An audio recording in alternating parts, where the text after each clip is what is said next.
Ashama akkam jirtu obboleeyyan koo marti keessanu ani nagaa kooti galanni ka waaqayyooti. Egaarra Dubaay moqqi jettee jirti feestivaalli cimaan jira. Doktor Abiyyiin asuma jiru jedhee yaada. Haa ta'u garuu waan tokko yaadadhe. Dhufaatii isaanii walii wal qabsiise. Innis maalinni muummichi ministeeraa keenya kana dura gaafa mootummaa biyyattii kana waliin mallatteessan damooza keenya kumaaf 200 nu mallatteessanii turan. Garuu maaliif kuni gaafii kooti qofatoon ta'e kan hojjettoota hundaati. Biyyoota Arabaarra kan jirru hundi keenya Itoophiyaawii kan taate mindaan keenya gadi bu'aadha.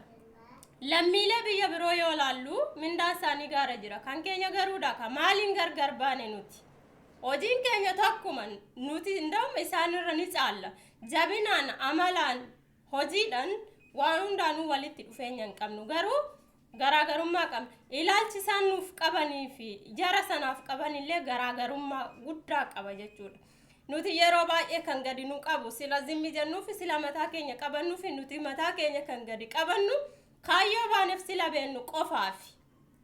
Nagaan hojjannee kara biyya keenyatti galuu waan barbaannu qofaafi. Kanaafuu mindaan keenya gahaa miti akka irratti nu dabalamuudhaan nu mallatteessisan gaafachuu barbaanna.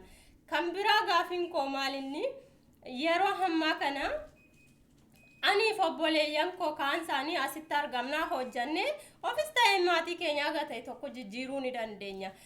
Garuu obboleeyyan keenya biyya jiran kan gara biyyoota Arabaatti ba'anii hojjechuu barbaadan hedduutu jira. Garuu daandiin yeroo kana cufamaadha jechuun dhibbatti cufamaa ta'uu baatu saga tokko cufamee jira. Akka durii sana akka barbaadnetti baanee hojjechuu hin dandeenye. Kuni maaliif ta'uu danda'a? Biyya keenyatu galii cimaa qaba. Biyya keenyatu akkatti teenyee hojjennee jijjiirruuf nu qarqaaraa jira. Kuni soba dhugaarraa fagaateedha.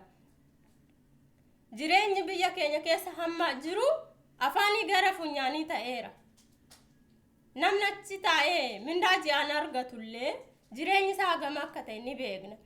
Kanaafuu namni baay'ee hojjechuu danda'e of jijjiiruu barbaade daandiin banuufin dirqama isaanitti ta'a.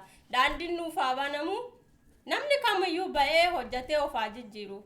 Sirriidha balaan biyyoota garaagaraarra ni jira jedhamee ni yaadama. Garuu eegan keenya eenyuun biyya keenyattis ta'e asittis ta'e kan nu eegu nu osoo hin ta'in uumaa keenya saganama nu eegedha. Haa ta'u immoo dabalataanis bakka rakkoon nu qaqqabeetti ofii keenyaaf ofitti gaafatamummaa fudhachuu qabna. Rakkoon nu qunname otoo rakkoo keessan seeniin dafnee daandii ittiin rakkoo keessaa baanu sana falachuun dirqama mataa keenya. Kanaafuu hundi keenya irratti hirmaannu wanta kana